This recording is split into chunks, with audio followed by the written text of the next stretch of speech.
Stressful. Painful. Anxious. Hopeless. Hopeful. Frustrating. Frustration. Depression. Sadness. I was thinking lonely. Most of our parents' generation, our grandparents' generation, people didn't talk about infertility. It's an assumed God-given right that you will just be able to have children. When it's not working, you feel stuck and feel like you're being separated from the entire Jewish community. Why is this happening to me?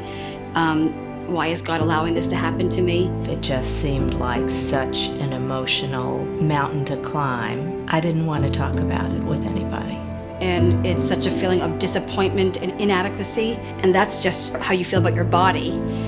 Then, of course, there's how it affects your relationship with your spouse. Calls from all of your friends saying that they're pregnant, and it's amazing. We started trying for 1 month and we got pregnant, and you're kind of sitting there in the corner saying, and we're still not pregnant. Somebody I knew announced that she was pregnant with her third child, and I said to my husband, I have to leave. We just can't stay here. What they really need to hear from friends and family is, we're here for you, we're willing to listen to you. But sometimes what people don't understand is like the financial challenges that go along with it. An IVF cycle with medication, with genetic testing, could be over $20,000. For women, it feels like a failure of your body. Doctor's appointments and medical terms and blood and labs, and it is like being in the middle of a tornado. There are a lot of barriers. Some of the tests are very uncomfortable. The needles and the blood work. It's a complete learning curve. You get sent this huge box of medications, and it's scary. Highs and lows and disappointments and hope and possibilities. The fear of the unknown. I really wanted to help both of us, and no one really knew how.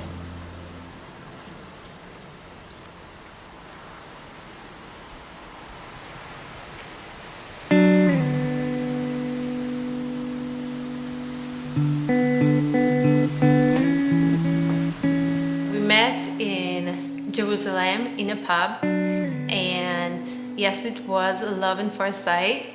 And yeah, he was American, and I told him, She said, I don't date Americans. I said, great, I don't either. Ended up moving in with each other after a year, got married. Everything was very magical. They were like, okay, we're ready now to start to have children. And we started to work on it, and we realized that, it just doesn't come, easy as we thought it would be. We have to go for medical assistance.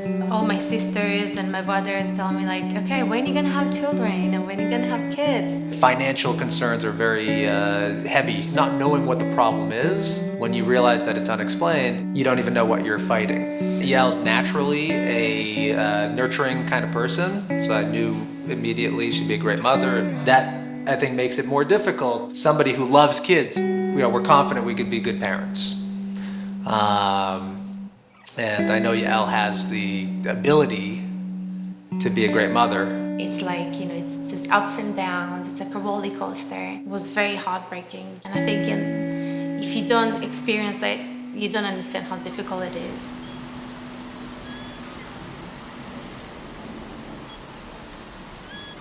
I guess I could say relief to know that you can get support. I mean, you can get that support. It's huge. It's huge. Yeah, I think it helps lessen the burden. It's almost like going for a jog after losing 200 pounds. Like you just feel lighter knowing that there's help, a new sense of hope. JFF provided us with a very generous grant. But in addition, they do a buddy program where you speak with somebody who's gone through something similar. We speak on the phone every few weeks. They ended up having a child, so it's kind of a success story. Yael also went to a support group.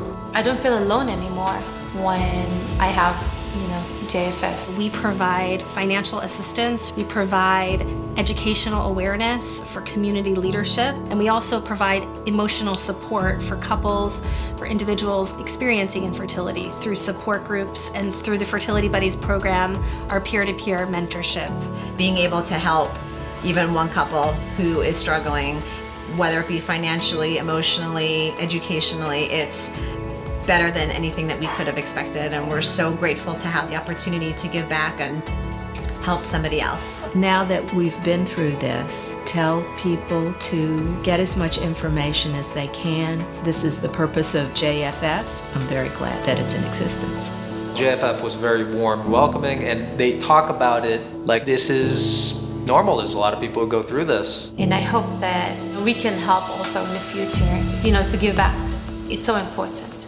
This is so satisfying and so gratifying because you know how incredibly painful it is. It's as much for me as it is for the person who is going through the infertility. When you start to hear these stories, you realize that you're not alone. That's what JFF is here to tell the men and women of the Jewish community. The idea that you're not alone. From tiny seeds grow mighty trees.